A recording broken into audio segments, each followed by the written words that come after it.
What's up, everybody? I'm IGP, and welcome back to Subnautica. Today, we're going to be talking about a few things, but mainly the Warper. We all know our delicious purple robot friend who is trying to hunt down and kill anything that is infected with the bacterium. These things are communicating to us. They already have been, but now we're going to be able to hear them, which is disturbing, to say the least. And we'll also discuss and showcase a few other things that have changed in the game, but first, let's jump right into the good stuff.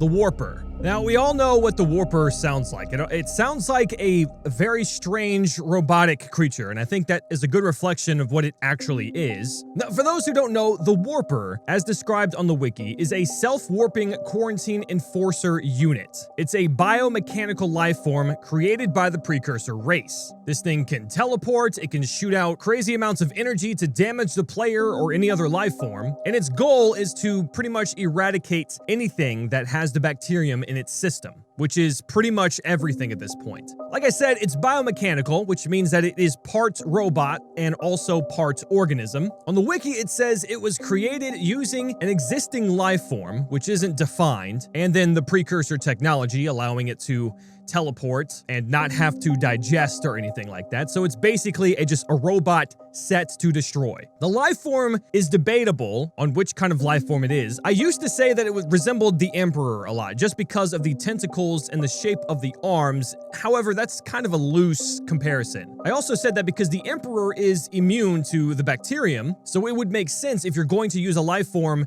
that needs to survive to eradicate it, you would use one that can't be infected by the bacterium that you're trying to get rid of. But what's interesting is that as you progress through the game, your PDA tells you that eventually the bacterium has spread to the pulmonary system, which means the lungs, the breathing system, the respiratory system. So I'm not sure the details of how the bacterium infects, but it is strange to me that they specifically mention the pulmonary system, and then the Warper is described to have the pulmonary system removed. Now, you guys may know more details on that. If you do, let's talk about it in the comment section. Anyway, the Warper is obviously in-game, and we all know what it sounds like. It's disturbing, right?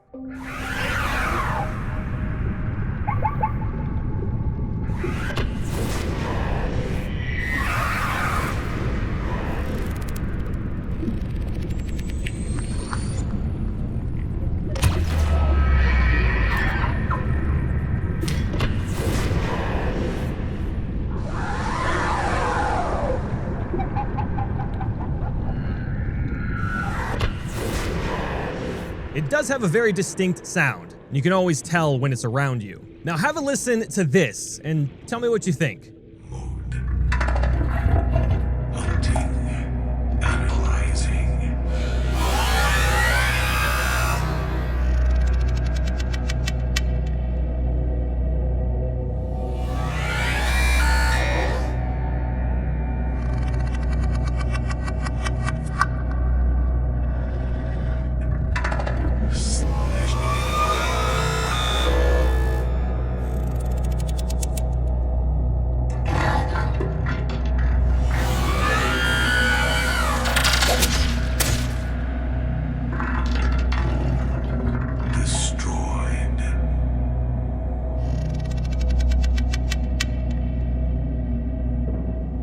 So that is the voice of the Warper, or the Warpers, or whichever one is actually communicating to you. Now, there's a bit of maybe a misunderstanding on my part, but from what I could gather from the wiki, considering that this audio file or these audio files are not in-game just yet, it seems to me that this is what's going to be said through the communication relay. Let's take a look at the wiki. So under the communications relay, it says that you get other messages by triggering, mainly by entering certain places later in game or constructing something like the prawn suit. Constructing the prawn suit brings up this message in the communication relay, which says 9 new biological subjects designated. Mode, hunting, analyzing, sharing subject locations with other agents. Now, this was a message that we have gotten before. We all know that the Warper or the Warpers have communicated, I'm assuming not directly to us, maybe manipulating the frequency waves, broadcasting it to every live pod, because maybe they have the technology to do that. I don't see why not. But they have been talking to us,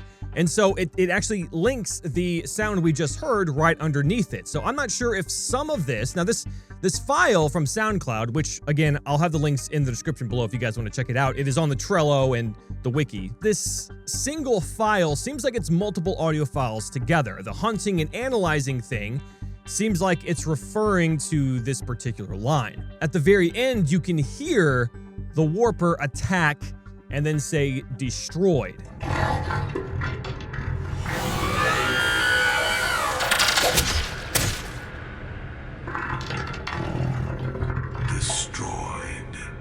Now, that could be referencing, when you enter the Lost River, this message that you also get. Subject 11783 destroyed. Mode patrol.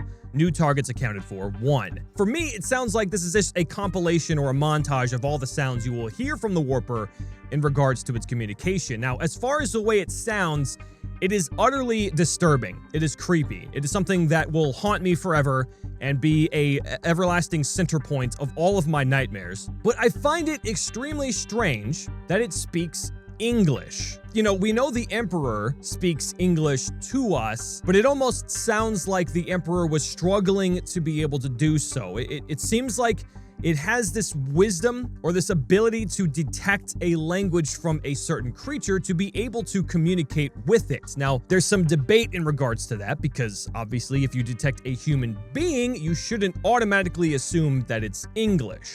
There must be something deeper, maybe the scans of the databases and information being broadcasted from the life pods to the Aurora gave it the hint that it spoke English. Same thing with the Warpers, but again, the Warpers were created before the humans, I'm assuming, came to 4546b. Considering it's not likely at all that humans have ever visited this planet before now, and that the Warpers were created 1,000 years ago, so even the Degassi wouldn't have caused them to start speaking English. It just seems weird that they do. What do you guys think? Do you think it makes sense? It would have been amazing if they were speaking the precursor language, because as you can see right here, we can't even translate it. This is a message from the precursors, not the Warpers. It would be amazing to hear it speak this strange language that we cannot decipher, especially if it's going to be an audio file. If it's being translated to us, that's a different story. Nonetheless, it is creepy. That all aside, that would be disturbing to hear, especially in game. Not looking forward to that. So those are the latest updates to the Warper. If you guys want more detailed information, again, links are in the description below. I'll actually link directly to the Warper page and the communications relay page so you can see this stuff for yourself. But let me know what you guys think in the comments. Let's talk about some other changes that have happened to Subnautica. Now, on the Trello page, there's a card that says add Juvenile Emperors to world, and this is actually under the done B77 rocket update. It's right here underneath Ghost Leviathans, which have also been added to the game. It says add 5 Juvenile Emperors to world with 500-meter horizontal clearance. When placed, test with gold, PDA infection progress 5. Now, I've tried to go to all the locations. You can actually open up the console and type go to Juvenile Emperor and then 1 through 5 following, and you can go to the different locations that they go to after they leave the alien warp gates from the aquarium. I've looked everywhere within a 500-meter radius, which would make it about 1,000 meters spread, but I wasn't able to find anything at all. The only Leviathans I see around here at this particular one in the dunes is the, obviously, Reaper, which we'll talk about in a second, but first I want to show you the juveniles can actually be spawned in-game. So if you were to go the classic way of spawning a Sea Emperor, it no longer works. It doesn't have the prefab sets to spawn one, I'm assuming, because now that's associated with the full-size Emperor in the aquarium. What you can do is either do baby to spawn one of the babies, or juvenile, and you can spawn what used to be under the Sea Emperor tag, which it's this big. I don't know if this is to scale of what the juveniles are going to be, but they are going to be bigger. There's 3 stages. What I do find very strange is how quickly they grow in game. Regardless of the size differential, the fact that they are aging at such a quick rate is kind of alarming. And this one just straight up disappeared on us, so that's fun. So now they have their own attack animation. I don't know if you guys can see it, but let's see if we can get it going again. Attack real quick, please, somebody. Where's the other one? There you are. There you go. There's part of it right there. They have their own attack animation. I don't know if this is directly tied with the Emperor in general, or if that's something they're going to do, because they're supposed to just be eradicating the bacterium.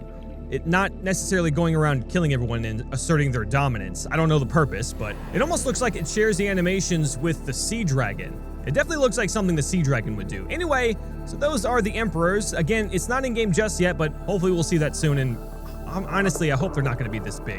That raises a lot of questions, and it will probably scare the shit out of me. So here's another change that you guys might already be aware of, and that's the Reaper Leviathan. I'm gonna freeze it real quick, or put it to 0.2. So this is the Reaper now, and this is the Reaper's new texture, which is ever so creepy and glistening and perfect. So that is it. None of the animations necessarily are different. It does have an animation, I think, either in the works or already in-game. When it roars, it opens its mouth, or when it's charging you, it'll do that, which is something that was kind of missing, I guess. But it's beautiful. It's gorgeous, and it's scarier than ever, of course. The more detailed something is, the more scary it looks. It did look kind of strange before, but now I think it's perfect. Now, speaking of skins, there's actually one for the Sea Emperor as well. So here's the comparison, and don't quote me on it, but I believe the old one is this one on the left, because it looks oddly familiar, and it seems a little bit more detailed, doesn't it? But I think that mostly that has to do with the lighting of it. The specular lighting makes it seem a lot more high definition than before.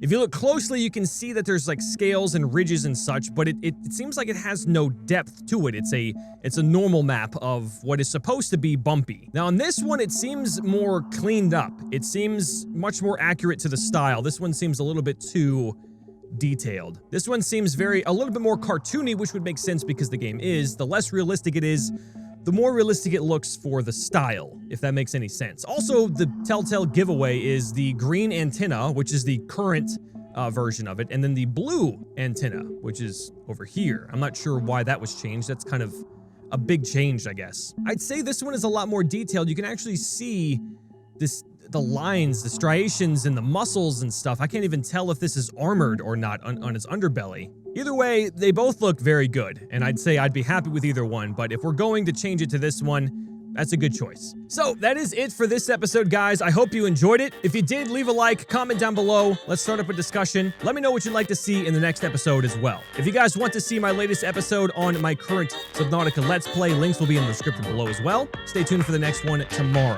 But thanks again for watching, guys. I love you all, and I will see you in the next one. Bye-bye!